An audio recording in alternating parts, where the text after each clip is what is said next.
Buongiorno, è il 6 luglio, la rassegna stampa di TG Plus parte con la provincia di Treviso, binomio sport e impresa. Treviso è ancora capitale, successo per l'appuntamento Santa Caterina, la marca resta fucina di talenti e idee, i responsabili di tecnica, lotto e scarpa. Noi nei nostri brand c'è passione, ora prodotti sostenibili. È una notizia che vediamo un po' dappertutto, la Tribuna di Treviso dedica praticamente tutta la prima pagina, compresa la fotonotizia. Le altre notizie invece: il Veneto Banca per la bancarotta, gli indagati salgono a 12, hostess in cella in Arabia Saudita, la famiglia chiede la grazia e il Postamat preso di mira 2 volte in 4 giorni, caccia la banda a Sernaglia. Poi c'è notizia tragica di un escursionista che muore di infarto mentre scala con gli amici. Tante altre notizie comunque vedete nelle prime pagine dei giornali, anche notizie di carattere nazionale come l'eredità di Berlusconi che è presa in mano da Pier Silvio, ma questa era una cosa che già si sapeva.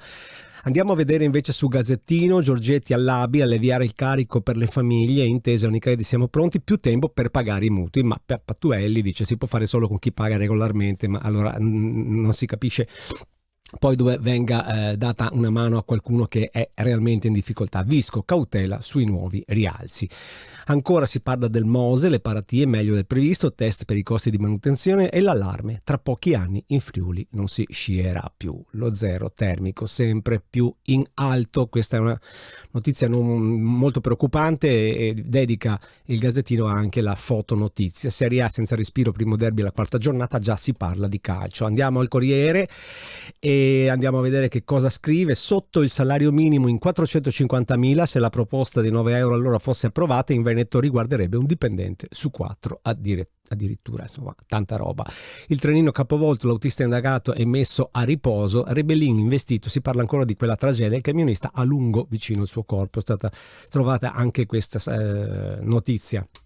Parte la manutenzione del Mose, vedete anche qui se ne parla, e l'alpinista vicentino Vielmo sul Nanga, manca solo l'ultimo 8.000. Andiamo a vedere anche la prima pagina di Treviso, la home page di Treviso. Vedete che ci sono notizie di carattere veneto. Calzavara rassicura borse di studio entro l'anno perché non erano stati ancora erogati i fondi. Si parla ancora di meteo, oggi non è che sia una gran giornata. Istrana al via la festa del distretto del commercio, e a Mogliano che comincia questa diatriba tra Preganziolo e Mogliano per l'area ex Nigi. Preganziolo non vuole il supermercato, Bortolato poi in una lettera che troverete anche pubblicata qui da noi risponde e dà le sue motivazioni. È tutto anche per la pagina di Treviso.